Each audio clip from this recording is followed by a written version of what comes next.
What's up, buddies? And buddy girls. I hope you're all doing well. Today we are going to be reading some more fan fiction. One second, I'm gonna turn up the microphone.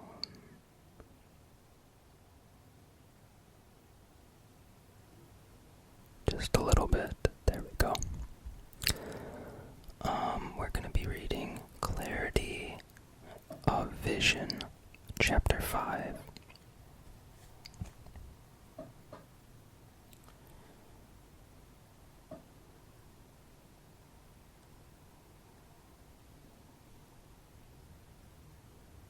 Sorry, I was just finding Chapter 5. Okay, I'm just gonna switch between the mics and see how it goes. And I will also talk in between like this. Before I get started, I just want to explain why I'm playing World of Warcraft. Maybe some of you know that BlizzCon happened this past weekend, and for probably the majority of you, I will explain a little bit about the big news that happened in the Legacy community. Basically, Legacy means old WoW, the original WoW, vanilla WoW, before all the expansions. There's a community of people that want Legacy servers, and they were waiting for Blizzard to talk about Legacy servers, or say they were going to implement Legacy servers, or they wanted to just hear some sort of news about Legacy servers this past BlizzCon. And that didn't happen. So, a very popular server that closed down about 6 months ago, private server, called Nostalrius, decided to hand over their source code to a server that is currently running right now called Elysium.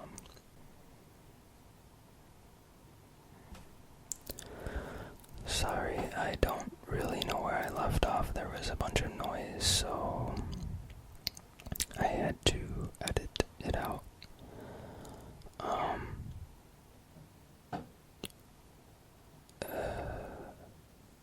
So Elysium is going to be using Nostalrius's code, and they're going to be launching new servers. Anyways, so I just felt like playing Vanilla WoW because I haven't played it since Vanilla WoW, and yeah, so I'm on like a very low populated server right now. I'm not playing on Elysium because it's really populated, and I wouldn't even be able to finish some quests right now, and that would be a very stupid video because I wouldn't be doing anything but running around waiting for mobs to spawn. So that's why I'm playing on a new character and a Horde character, and yeah, I just wanted to try Horde because I never tried Horde during Vanilla WoW.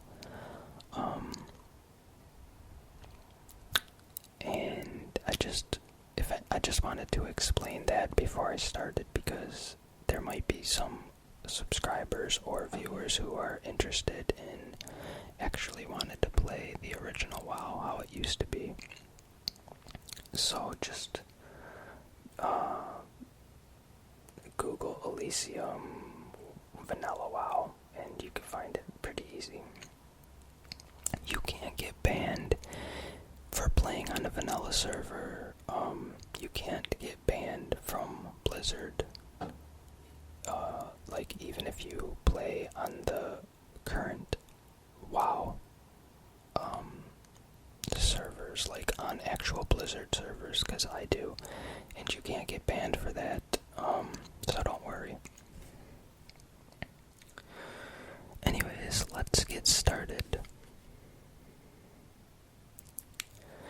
No, you must grip the knife like this, Mr. Baggins, said Feely, adjusting Bilbo's hand. And widen your stance more, added Keely. Imagine I'm a skeleton warrior about to charge you like this. Arg. He jumped at Bilbo without warning, and Bilbo squeaked and dropped the knife. Their brothers shared a glance. Needs work, said Feely. But you're making progress, Keely said encouragingly, clapping him on the back. We've been practicing for hours now, Bilbo pointed out. Can't we take a break and get some food? The brothers brightened. That sounds like an excellent idea, Mr. Baggins, said Keely. And that's another thing, Bilbo said as Feely pulled a block of rations out of his pack. You don't have to call me Mr. Baggins all the time if we're going to be fighting our way out of Fornost through an undead army. His voice was steady. The idea was so mad that it hardly registered. You can call me by my first name. I suppose formality can be a liability on the battlefield, agreed Feely, unwrapping the rations. Yes, you wouldn't want to be yelling something like, "Look out behind you, Mr. Baggins," all the time, Keely said. Mr. Baggins, that skeleton is about to eviscerate you. You might want to duck to avoid a decapitating blow, Mr. Baggins. Mr. Baggins, I recommend you. Yes, yes, said Bilbo hastily. I get the general idea. There's no reason to dwell on it. Quite so much. So yes, I just mean you can use my first name. I don't mind. There was a short silence as they nibbled on their rations. Feely and Keely looked at each other. Mr. Baggins, the fact of the matter is... Bilbo held up a finger to interrupt Feely. Didn't we just agree? First names? Yes, well, said Keely, looking down at his food. The truth is that, we don't actually remember your first name, finished Feely. Though I'm fairly certain it started with a B, Keely said cheerfully. Bilbo looked at their crestfallen faces. It's Bilbo, he said, torn between exasperation and laughter. Bilbo, yes, I got it, they cried.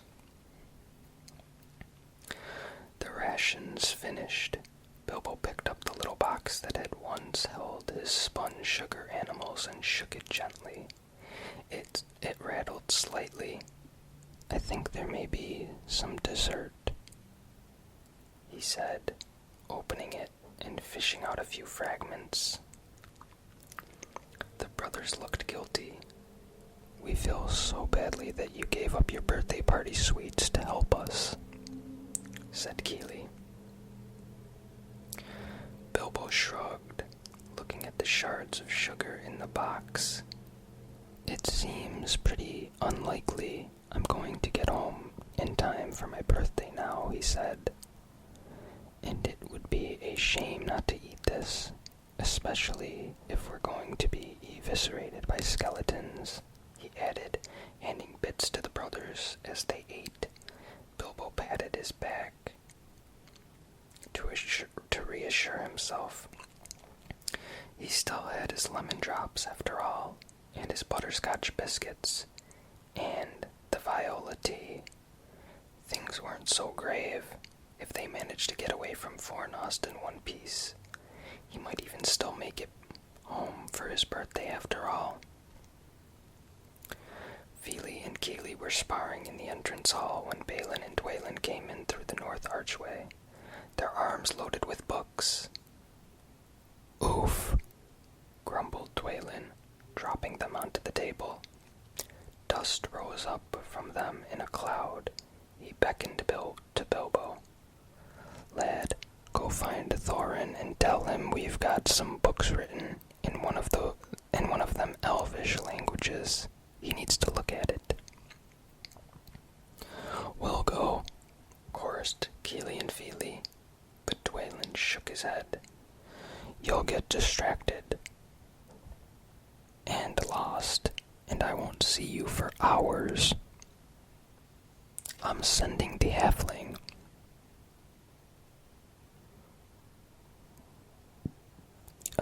It would be my pleasure, I'm sure," groused Bilbo as he headed into the south wing. "Not that anyone actually asked, just told me to hop to it. I'm not your manservant, you know," he said after checking to make sure he was well out of Dwalin's range of hearing. The great Library of Fornost was bewildering, its stone halls stretching out in every direction, a complicated system of mirrors, and tiny warded windows cast pale, diffuse light over the rooms. But it was easy to get turned around in the endless maze of book-lined walls. Bilbo walked south, gaping at the marble statues, sometimes stopping to admire an archaic map on the wall. Wow, I said that P loud. Or at least it sounded like it in my headphones.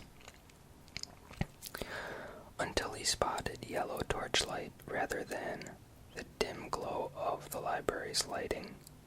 Quietly daunted by the brooding hush of the ancient halls, he slided into the room. Thorin was sitting at a table in the center of the room, frowning down at a scroll unrolled in front of him. He was wearing a pair of wire-rimmed glasses low on his nose, peering through them at the words. He glanced up, startled as Bilbo cleared his throat, then pulled the glasses off and shoved them roughly into his breast pocket. "Sometimes the cursed print is small," he huffed. "Well, of course," said Bilbo. "Many scholars use glasses too." "Don't tell Dwalin," said Thorin. Right. He asked me, told me to come find you," Bilbo said. "Said he had some elvish materials."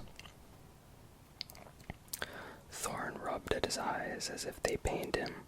"I shall be there in a moment. Just let me finish this scroll." "Have you found anything yet?" "No." The curt reply hung in the air. Bilbo waited until Thorin rolled up the scroll with a sigh to speak again. "So, what exactly are you looking for?" "It is a dwarvish matter, and no concern to a halfling." "You never know, maybe I could help." "I doubt it." Bilbo felt his teeth grind together a bit. He tried again. "You told Balin and Dwalin you're looking for something about gold." Thorin picked up a book from the table. "Let's return," he said. His strides carried him well ahead of Bilbo, who had to hurry to keep up with him. "You know, your approach is not the most productive," Bilbo pointed out to his back. "You're not going to get far in this quest if you keep shutting people out who might help you. With an attitude like that, no wonder you haven't made any progress in 10 years. "I have made plenty of progress progress in 10 years, Thorin roared back over his shoulders, his boots loud on the stone floor. I have scoured ancient libraries. I have fought the goblin armies of Gundabad to search the dwarvish... Wow, I'm having trouble.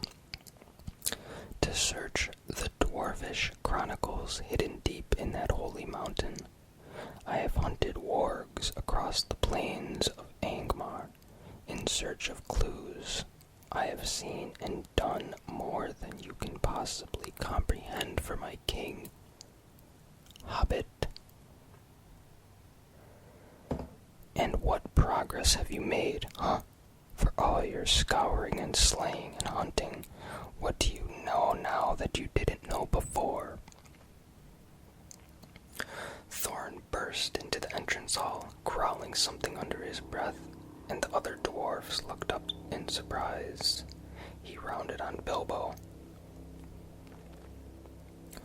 When I left Erebor, I had only a phrase and a reference. A book, hundreds of years old, referred to a poem of healing by the elf poet Elith, specifically to a passage of interest to dwarves that started, when golden thoughts to gentle darkness turn. He took a deep breath, his eyes snapping. That was all I had. Bilbo gaped at him. That was all? You had a one-line reference to an old poem? That was what you had to start with? Thorin glared at him. Thus I have searched Middle-earth, its cities, and its catacombs ever since. In the ruins of Akad Dunan, in what was once called Hollin, I found the full first verse. And deep under Mount Gundabad, I found what appeared to be the last verse and a note saying that a copy of the complete poem was in the keeping of the lore masters of Arnor. And that is why I am here in the capital of the ancient empire.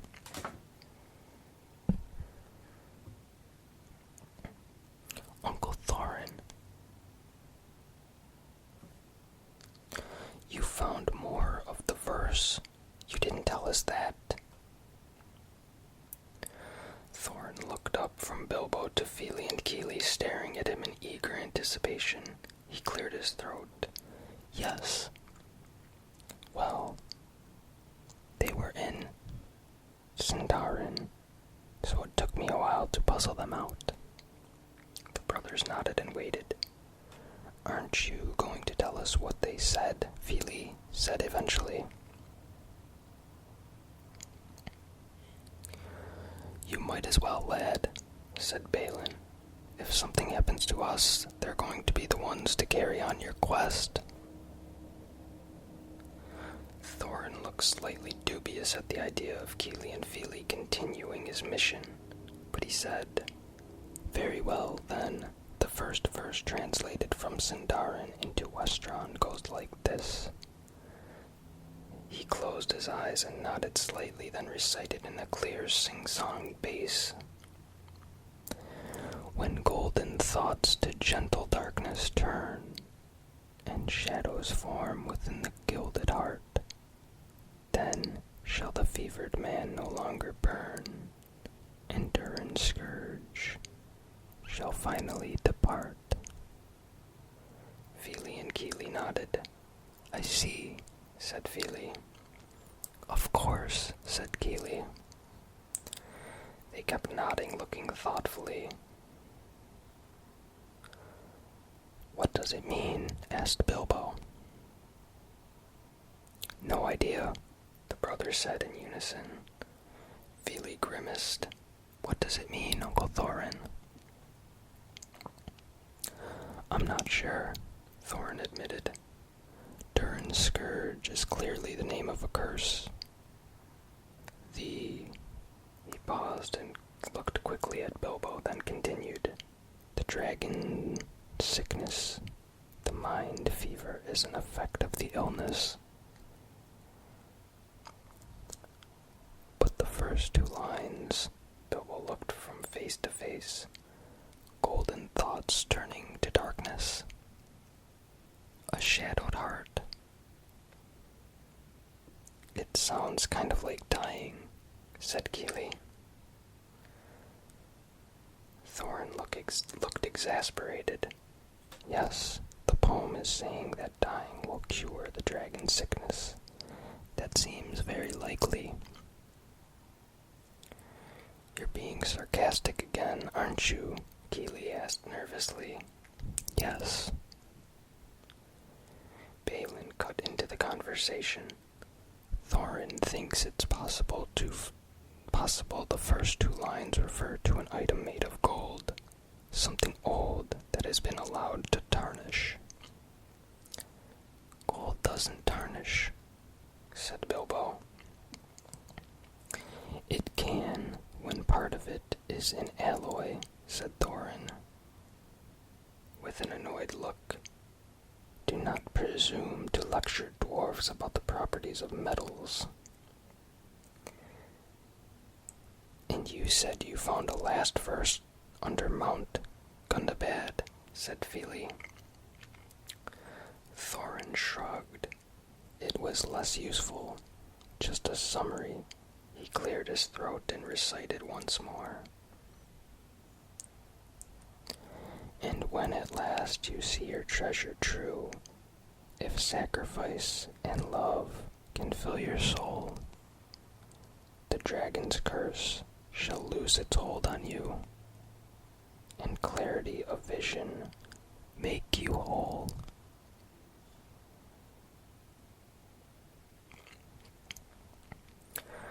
I think I am going to end it for now, and I will make a part 2 of chapter 5, because it's getting pretty late and I have to get ready for bed, because I have to wake up early for work. I hope this video was okay.